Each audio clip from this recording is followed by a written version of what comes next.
Mas a ideia do pecado e do perdão de Deus, né? O Arthur sugeriu alguns temas e eu falei, olha, eu gostaria de ministrar sobre esse tema, pecado e perdão ao mesmo tempo.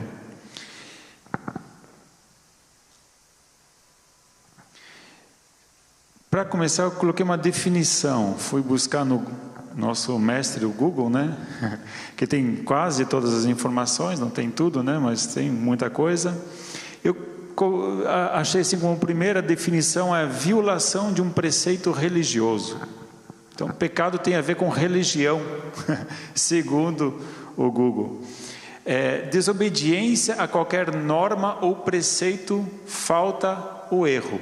Isso aí são definições de Oxford Language, né? Deve ser um dicionário. Então, essas são as definições que o dicionário nos dá. Aí eu fui para uma definição do Wikipedia, né? A Wikipédia. O termo pecado é comumente utilizado em um contexto religioso judaico-cristão para descrever qualquer desobediência à vontade de Deus, em especial qualquer desconsideração deliberada de leis divinas. No hebraico e no grego comum, as formas verbais, em hebraico hatá, em grego hamartano, significam errar. Melhores expressões aqui, eu acho que o Valdemar poderia dar como é que é, né, o som ideal dessas palavras, eu já não é muito minha praia. Mas significa o quê? Errar. No sentido de errar ou não atingir um alvo, e um ideal ou um padrão, né? Você não alcançar um padrão, você errar um padrão, errar o alvo, isso significa pecado. E em latim o termo é vertido por peccato. Na própria Bíblia é dada a especificação de pecado. Então, no próprio Wikipédia, ele nos sugere o texto de 1 João 3,4: todo aquele que pratica o pecado transgride a lei. De fato, o pecado é a transgressão da lei. Está lá em 1 João capítulo 3, versículo 4. Então, de alguma forma ou de outra, aqui nos remete a errar um alvo. Existe um alvo, existe um propósito, existe um ideal a ser alcançado, e quando não se alcança, você erra o alvo, você erra esse destino, então você peca.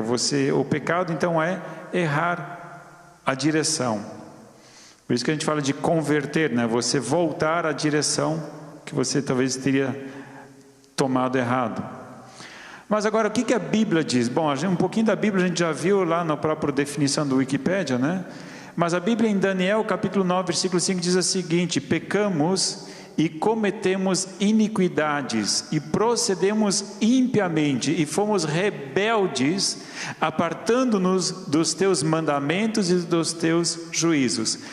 Aqui ele dá aquela ideia justamente de nos afastar de mandamentos de Deus. Deus colocou um padrão, Deus colocou um alvo, e o ser humano ele não alcança este alvo, ele não alcança este padrão, então isto é pecado. E o próprio profeta Daniel, ele diz, olha, nós povo, nós nos afastamos do alvo. Deus tinha dado uma lei, e nós não acertamos a lei, nós não cumprimos a lei. E isso nos torna pecadores. Só que eu gostaria de destacar aqui uma palavra: procedemos impiamente. Procedemos impiamente. Que palavra é ímpio? O que é isso, ímpio? O ímpio, na verdade, não fazia parte do povo de Deus. Se a gente for pensar em ímpio, impiedade, são aquelas pessoas que não faziam parte do povo de Deus. Esse era o ímpio. E quando o profeta diz procedemos impiamente, significa que nós procedemos assim como qualquer outro povo procede, mas não o povo de Deus. Nós nos igualamos às atitudes dos outros povos. O ímpio não era considerado povo de Deus. E ele diz, então procedemos impiamente, significa que nós procedemos como alguém que não é povo de Deus. é a palavra que Daniel fala. Em Romanos 5,19 diz assim: porque como pela desobediência de um só homem, muitos foram feitos pecadores, assim pela obediência de um, muitos serão feitos justos. Então o pecado aqui está relacionado ao quê? Desobediência. O pecado é desobediência. A gente viu acima também impiamente, e logo na sequência diz lá, fomos rebeldes. Então o pecado o que é? É rebeldia. Pecado o que é? É desobediência. Duas definições, isso aqui a Bíblia está falando, né? Então, rebeldia, desobediência. E a rebeldia tanto ela não é apenas um deslize, né? A rebeldia você se levanta contra, você se torna um opositor.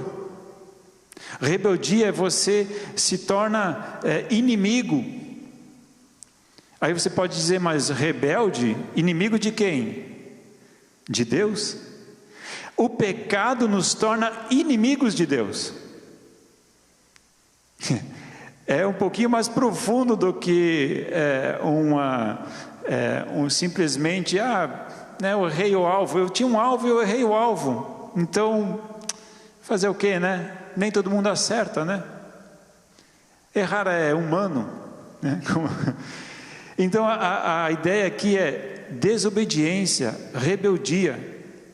É algo um pouco mais profundo do que simplesmente um deslize. Isaías 5,18 diz assim: ai dos que puxam a iniquidade com cordas de vaidade e o pecado com tirantes de carro. Ele compara aqui o pecado com a vaidade. Simplesmente o pecado, ele é a raiz do pecado. Onde é que está a raiz do pecado? É a vaidade. Então, uma outra palavra para pecado é quando nós alimentamos a nossa vaidade. Nós valorizamos a nossa vaidade. E isso nos afasta de Deus. Nos faz opositores a Deus, nos faz inimigos de Deus. Porque se você não é povo de Deus, você é inimigo de Deus.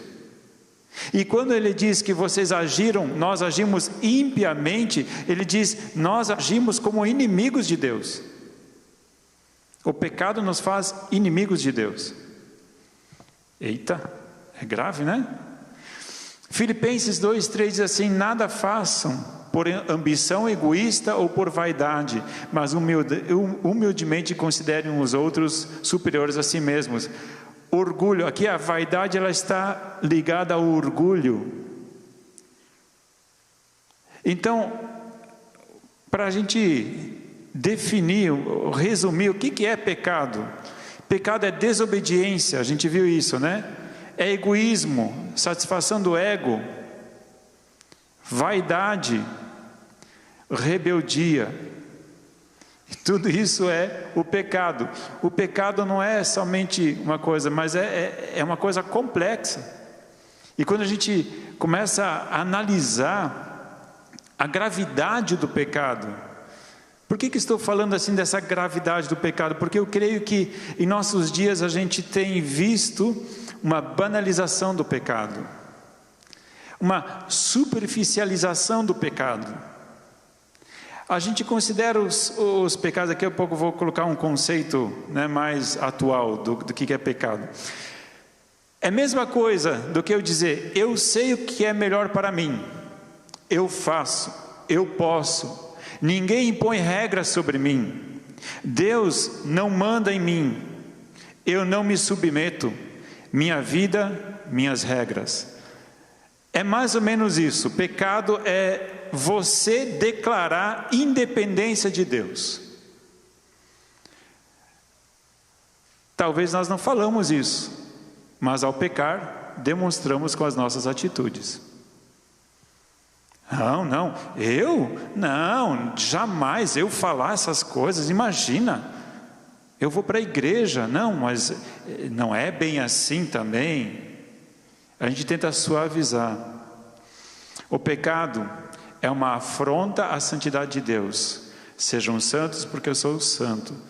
Ao pecar eu me volto contra Deus, me torno um inimigo de Deus. Eu me oponho a Deus. O pecado é oposição. Eu me oponho a Deus, eu resisto a Deus.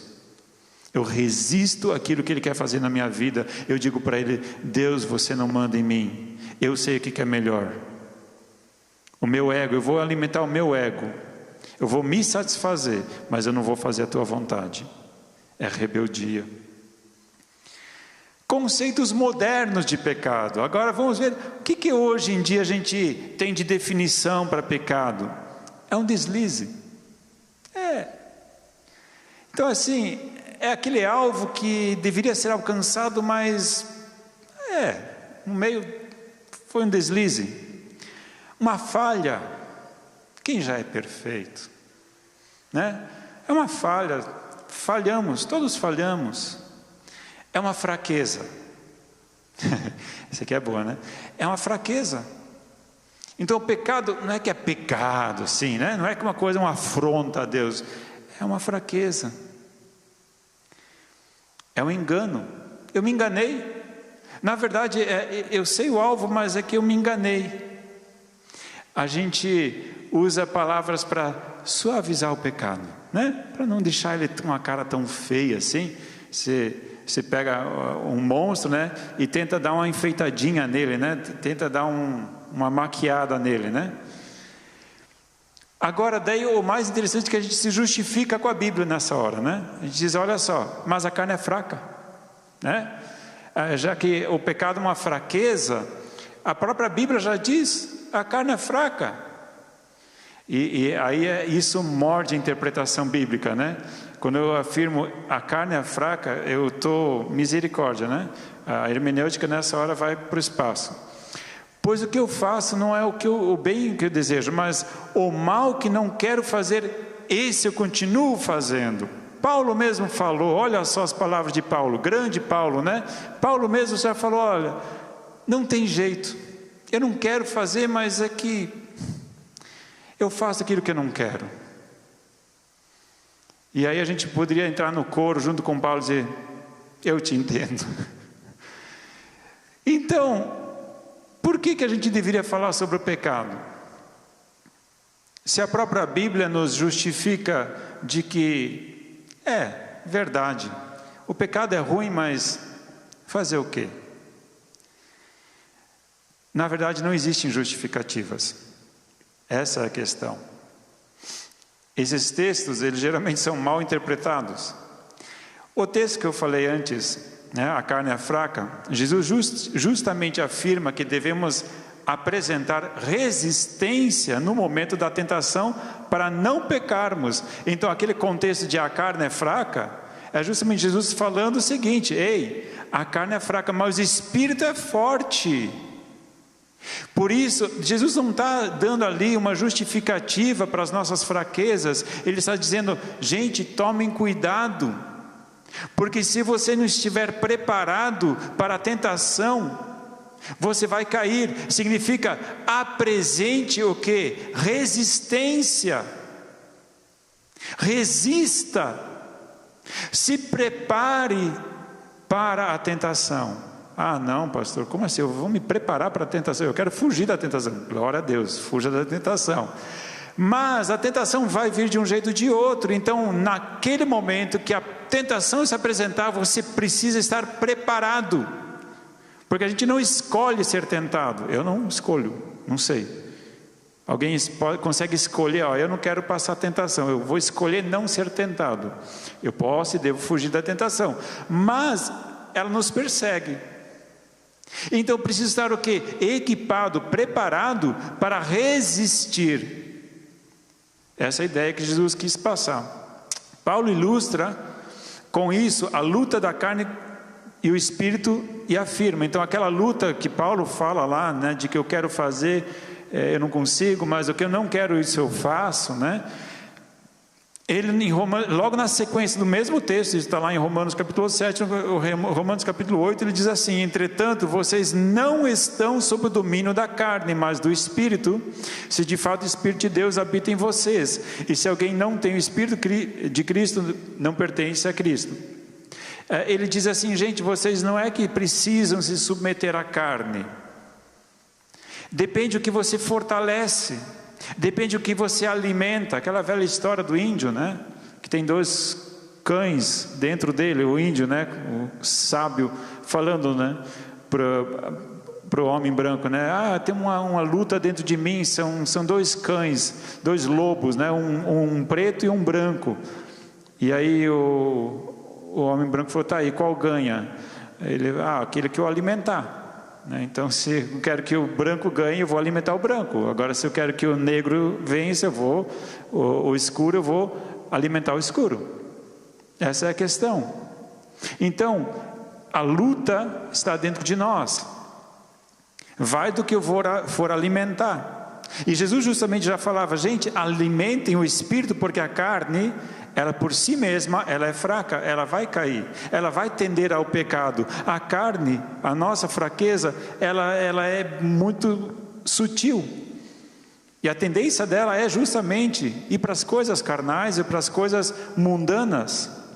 Por isso que Jesus estava nos alertando. Não temos justificativas. Jesus, na oração do Pai Nosso, o que ele diz? E não nos deixeis cair em tentação, mas livra-nos do mal. Porque teu é o reino, o poder e a glória para sempre. Amém. Jesus mesmo, na oração do Pai Nosso, ele ora, e não nos deixes cair em tentação, mas livra-nos do mal. Eu vejo assim, a oração do Pai Nosso, ela é extraordinária. Ela é incrível. Só que eu não sei até quanto nós temos orado essa parte.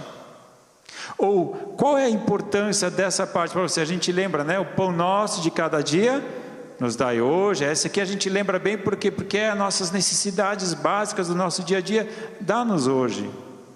Agora, quanto nós temos orado para não cairmos em tentação? Quantas vezes você ora por dia?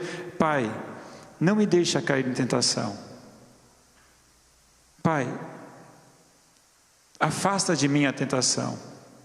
Pai, me dá forças para eu resistir à tentação. Quantas vezes por dia você ora isso? Deveríamos orar muito mais. Mais do que o alimento de cada dia. Sabe por quê? O alimento nos fortalece para esse dia. Glória a Deus por isso. Mas é para a nossa vida terrena. O pecado, a tentação, pode tirar a nossa eternidade. A falta de alimento tira a nossa vida aqui na terra. A falta de resistir ao pecado pode tirar a nossa vida no céu. A prioridade de nós orarmos e pedirmos a Deus para que Ele nos fortaleça nas tentações. Jesus diz, olha, orem isso, orem para que se fortaleçam no momento da tentação. 1 Coríntios capítulo 10, versículo 13 diz, não sobreveio a vocês tentação que não fosse comum aos homens. E Deus é fiel, Ele não permitirá que vocês sejam tentados além do que podem suportar. Mas quando forem tentados, Ele lhes providenciará um escape para que o possam suportar.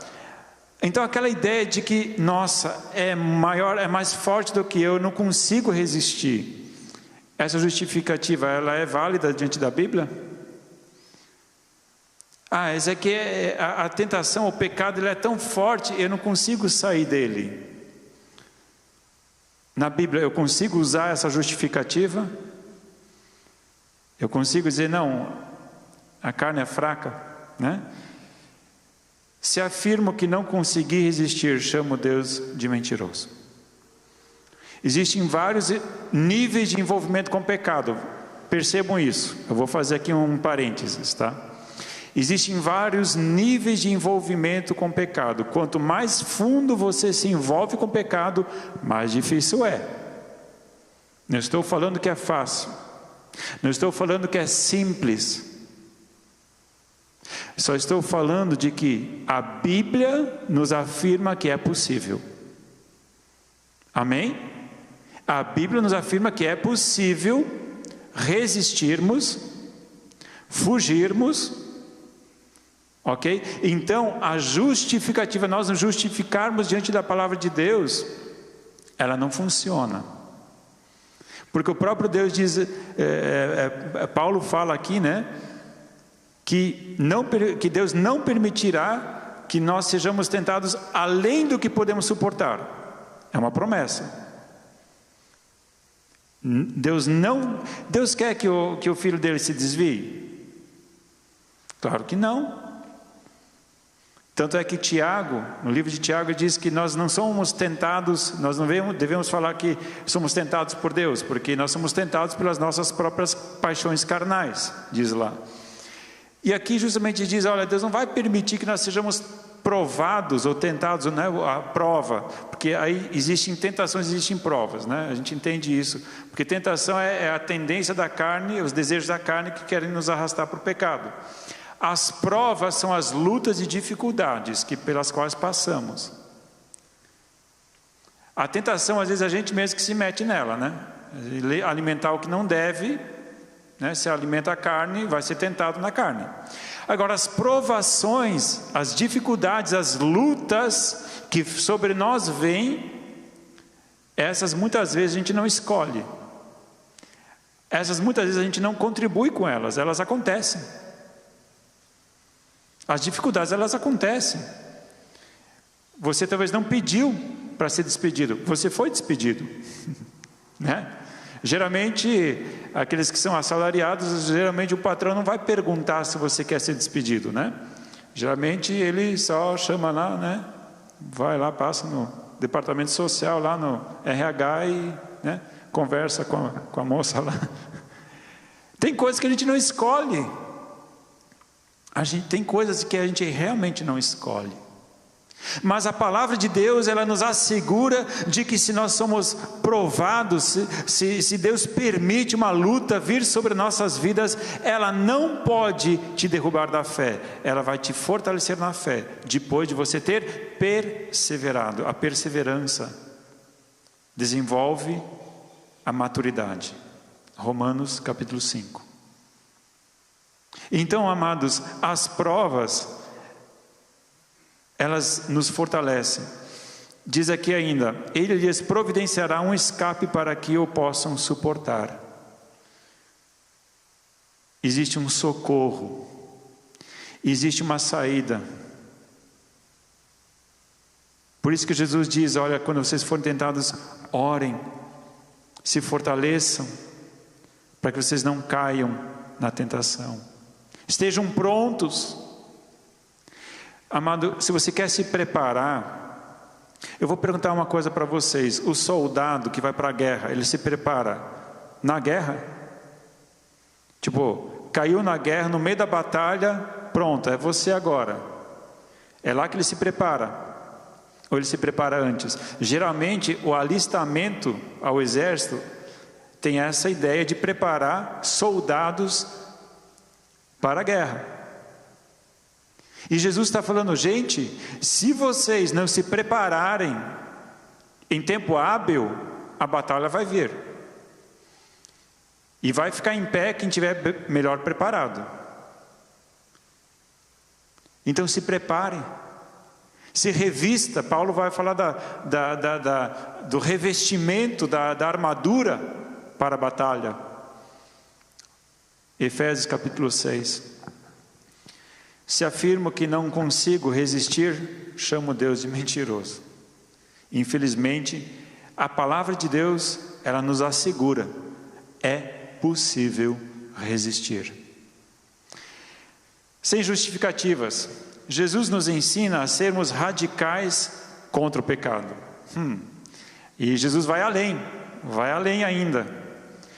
Se a sua mão, o seu pé o fizer tropeçar, corte-os e jogue-os fora.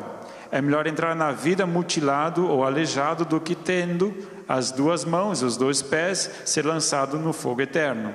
E se o seu olho o fizer tropeçar, arranque-o e jogue-o fora. É melhor entrar na vida com um só olho do que tendo os dois olhos ser lançado no fogo eterno.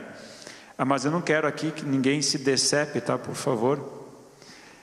Mas a ideia é radicalismo. Guerra é guerra. Batalha é batalha. Jesus está nos alertando. Gente, não brinquem com aquilo que não deve ser brincado. Não entre numa batalha achando que é acampamento de retiro, de festa. Batalha, campo de batalha não é lugar de passeio. Tentação é campo de batalha. E em campo de batalha não se perde tempo, em campo de batalha não se brinca. Jesus estava querendo dizer: ei, seja radical com o pecado, não negocie com o pecado, não converse, não dialogue com o pecado, não dialogue com a tentação. Seja radical, seja firme, se fortaleça. É isso que Jesus está querendo dizer. Se é necessário ser radical, seja radical. Mas Ele não está falando aqui para você decepar a mão, arrancar o olho. A questão é ser radical. Não brinque, não vacile. Isso pode custar a sua vida eterna. Isso pode custar a sua salvação. Então não brinque com aquilo que Deus não brinca. O diabo, ele quer nos seduzir. O diabo quer dizer: ah, não é tão ruim assim. Como é que foi a tentação para Eva? Foi isso mesmo que Deus falou? Não, não é bem assim. Ah, não seja tão radical consigo mesmo. Ah, não é tão ruim assim. Só uma vezinha só. Ah, vem cá, e daí? Olha para os outros. Meu, você já está bem melhor do que os outros.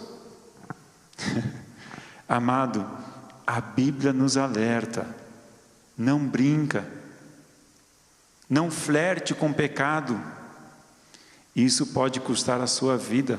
E Jesus alerta aqui, ó: seja radical, porque senão, talvez isso pode te levar para o fogo eterno.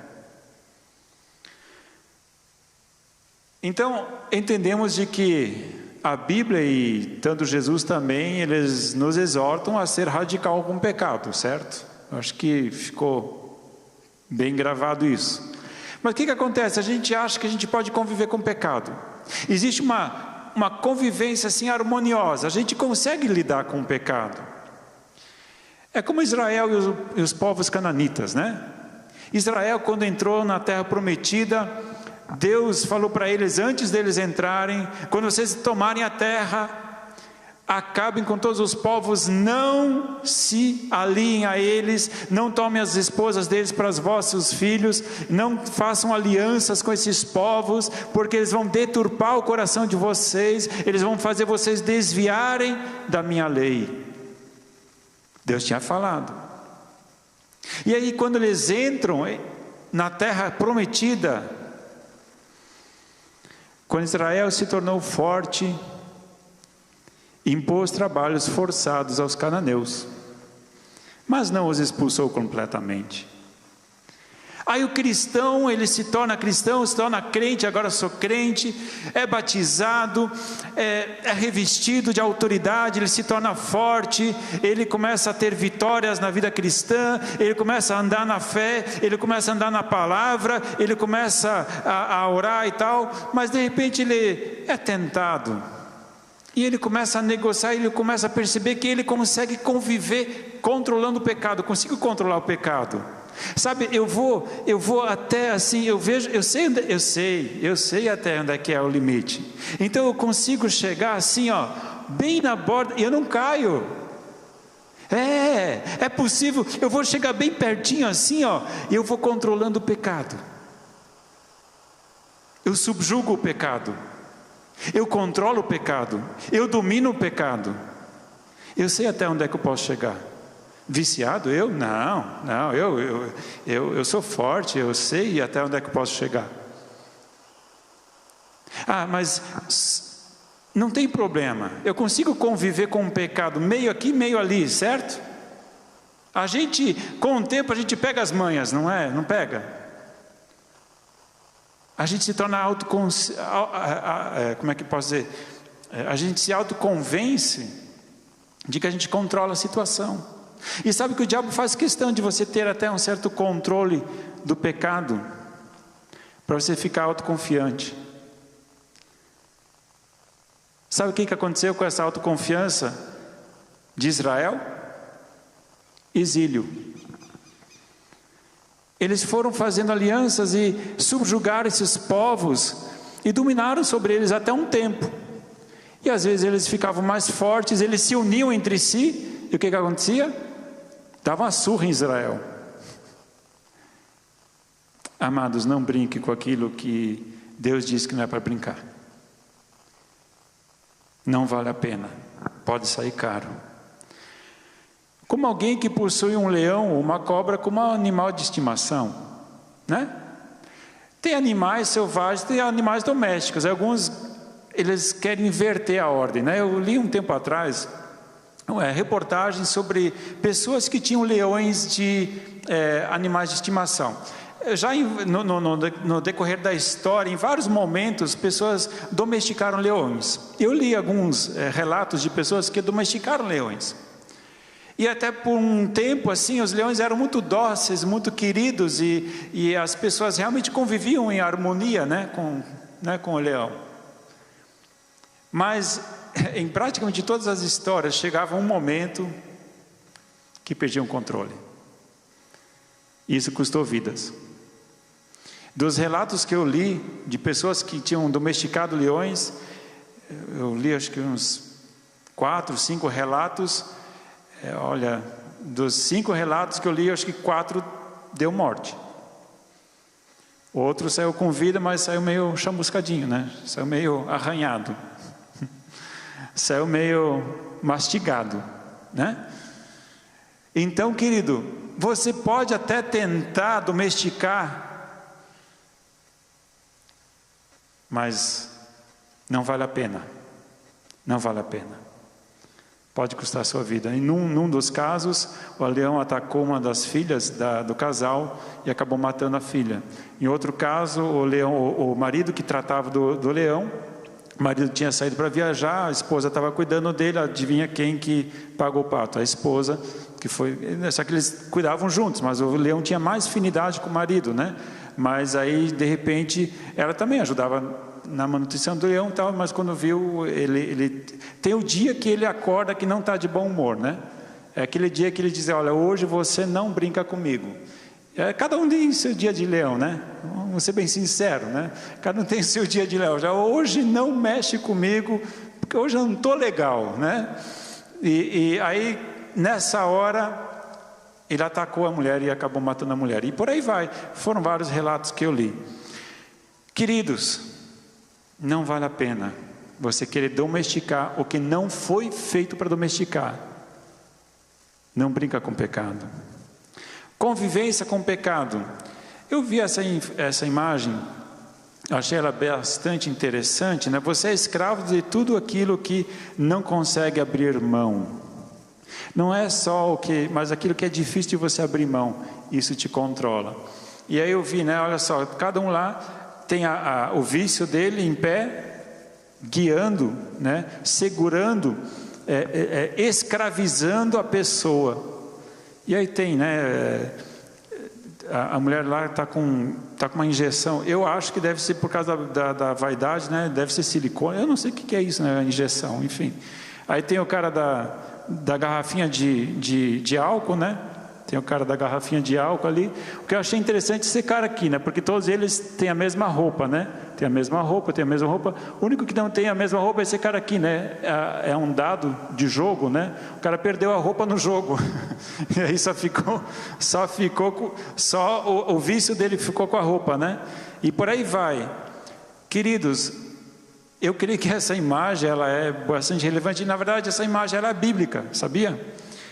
Prometendo-lhes liberdade, eles mesmos são escravos da corrupção, pois o homem é escravo daquilo que o domina. 2 Pedro 2,19. Claro que este contexto, ele está falando aqui do quê? De pessoas ímpias, de pessoas que não servem a Deus, que elas são dominadas pelos seus vícios. Só que assim como a gente vê o profeta Daniel, ele diz que quando nós pecamos, nós nos tornamos como ímpios. Nós praticamos a mesma coisa que as pessoas que não conhecem a Deus. A gente faz a mesma coisa. O pecado nos leva à impiedade. Convivência com pecado. A convivência com pecado afeta a todos os que estão ao redor. Você pode dizer, tudo bem, Mas é que assim, quem colhe as consequências sou eu, né? Se eu peco, no final das contas, quem sai perdendo? Sou eu. Os outros não têm nada a ver com isso. Certo ou errado? Errado. Se eu peco, os que estão em volta de mim percebem, não somente percebem, talvez eles nem percebam, mas eles pagam o pato junto. Eles sofrem junto, porque o pecado traz sofrimento. Os outros pagam junto. Pessoas que não têm nada a ver com o teu problema, pagam junto. Como assim, pastor? Isso eu não entendo. Eu não entendo isso, eu acho que não. Eu acho que se eu peco, quem se dá mal sou eu, não os outros. Será? Aqui, nós temos ali a imagem, né, de duas pessoas meio apagadas, né, conectadas, e a pessoa que está do lado ali, desconectada, a culpa dela, né, deveria estar conectada também, né? Por que está desconectada? Quer falar com o marido? Conecta, né? Fala para o WhatsApp, pronto, resolvido o problema, né? Na verdade, quem está certo aqui é o homem e a menina, né? Quem está errado aqui é a mulher, é isso? Não. O descontrole hoje em dia, quem está pagando? São aquelas pessoas que se relacionam, eles querem relacionamento.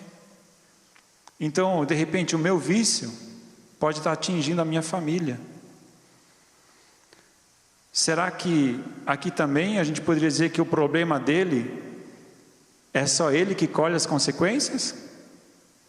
Ou será que todos estão colhendo juntos?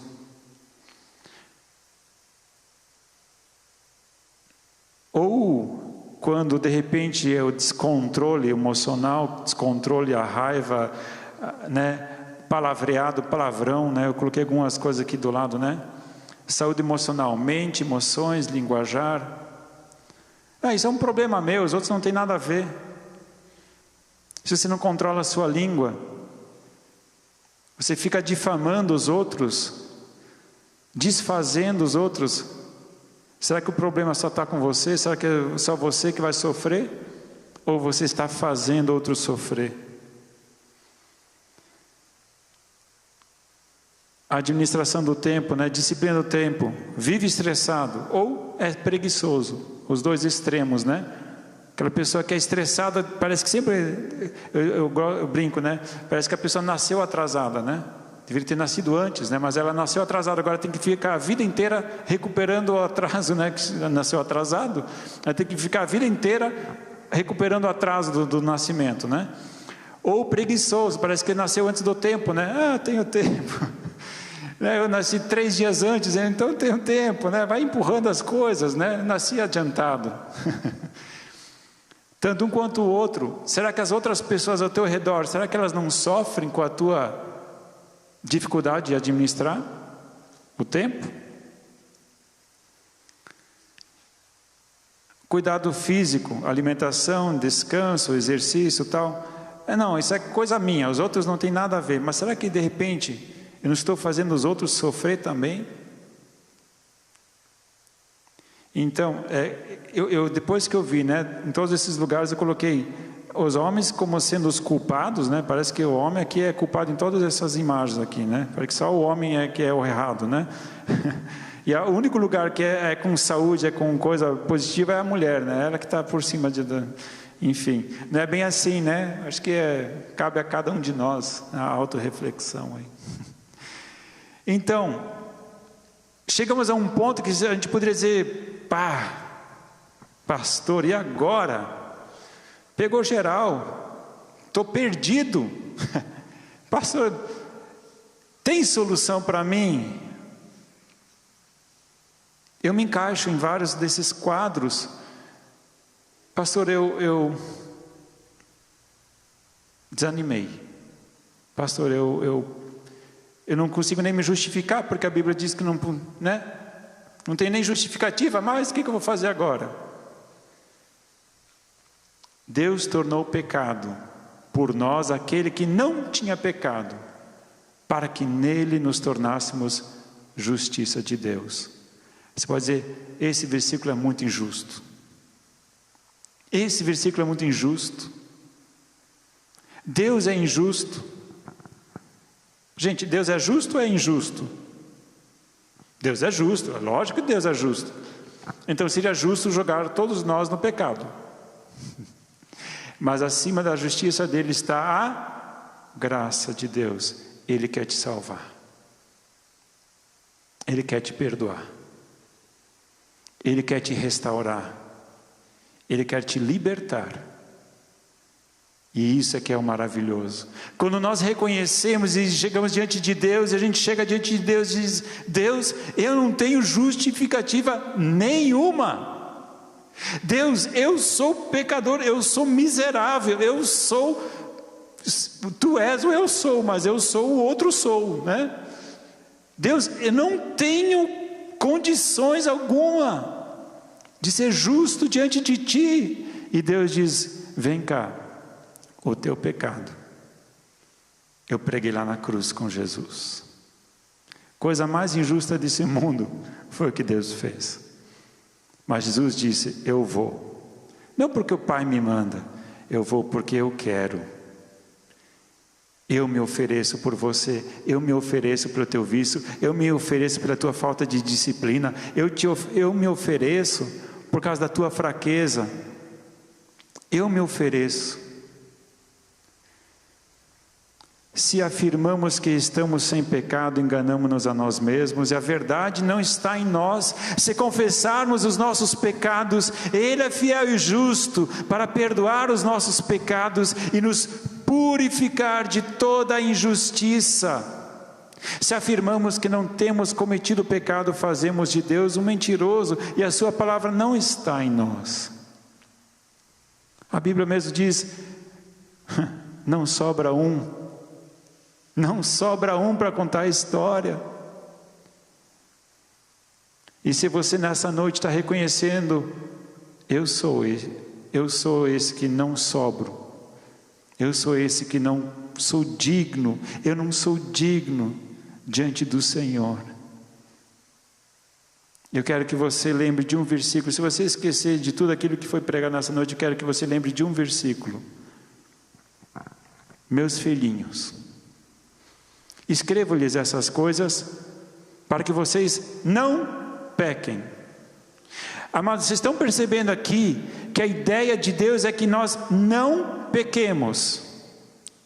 Resista ao pecado, lute contra, faça a sua parte, não desista, não dê o braço a torcer, lute, se coloque de pé, não se prostre.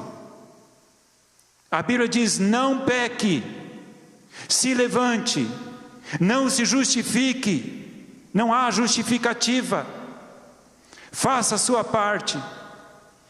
Se porém alguém pecar,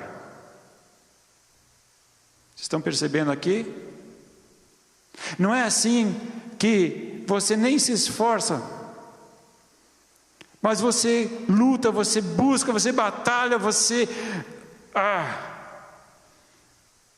e chega um momento que nós pecamos. Mas não fique triste. Neste momento, temos um intercessor junto ao Pai, Jesus Cristo, o justo. Ele te justifica. Amém? Amados, a vontade de Deus é que nós não pequemos, é que nós lutemos, mas que você e eu possamos tomar isso para nós. Eu quero me fortalecer, e a receita de nos fortalecermos já foi dada hoje. Não queira se fortalecer no meio da batalha. Quando você estiver no meio da batalha, o tempo de se preparar já foi. Amado, se fortaleça em dias de paz, se fortaleça hoje, se fortaleça amanhã, se fortaleça depois da manhã. Faça a oração do Pai Nosso, faça. Não é pecado você orar a oração do Pai Nosso, tá? Agora, ore consciente: Pai, não nos deixes cair em tentação, mas livra-me do mal hoje. Querido, você sabia que a oração do Pai Nosso era uma oração que é feita para orar todo dia? O pão nosso de cada dia nos dá hoje. E amanhã você vai orar hoje. Depois de amanhã você vai orar hoje. Mas não ora só automaticamente como, Deus já sabe, então, Pai Nosso que está no céu, santificado seja teu nome. Não, Pai Nosso. Santo, santo, santo, santo, santo, santo, santo é o teu nome. Aleluia. Use a oração do Pai Nosso, mas ore ela como se fosse você orando. E é você orando. Não é Jesus orando, é você orando. Pai, não nos deixe, não me deixe cair em tentação. Livra-me do mal nesse dia, Pai, por favor. O Satanás é tão astuto, a artimanha dele é tão ardio. Papai, não me deixa cair. Sem ti eu não vou conseguir resistir, mas eu sei que a tua palavra me diz que eu posso resistir, e que a tentação não é maior do que o poder que você vai me dar de resistir à tentação. Aleluia! É isso. Deus vai te dar vitória, amado. Ele é contigo, para honra e glória do nome dEle. Ele quer ver você vencendo, e Ele vai fazer você vencer. Seja humilde, peça ajuda dEle, é isso que Ele pede, que nós nos fortaleçamos na graça do Senhor. Gostaria de te convidar a ficar de pé. Você que está em casa, que acompanhou este momento da palavra, eu gostaria de te convidar também, de você fechar os seus olhos neste momento. Curve sua fronte. Talvez nessa noite o teu coração foi constrangido, e talvez você nessa noite pode dizer: Deus, não tenho nem cara para chegar diante de ti agora. Deus, eu na verdade não sei nem aonde enfiar minha cara. Mas Deus, eu sei, e a tua palavra me diz que tu és fiel e justo para me perdoar. Pai, eu te louvo e te agradeço, porque o Senhor é fiel e justo, mas a tua graça é muito maior do que a tua justiça. O teu amor vai além e nos busca, nos resgata, nos restaura. Em nome de Jesus nós clamamos nesta noite que a sua graça e a sua misericórdia sejam restauradas e renovadas sobre as nossas vidas. Nós clamamos em nome de Cristo Jesus, que o Senhor nos fortaleça a cada dia, sendo hoje o início de uma caminhada agora em vitórias, para a honra e glória do teu santo nome. Ó Pai, em nome de Cristo Jesus nós clamamos para que o Senhor nos capacite a resistirmos ao pecado, para nos resistirmos, Pai querido, no dia mau.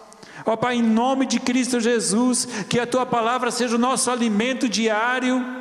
Pai, nós clamamos em nome de Cristo Jesus, que o teu Espírito nos revista com poder e autoridade. Ó Papai, em nome de Cristo Jesus, tenha graça e misericórdia.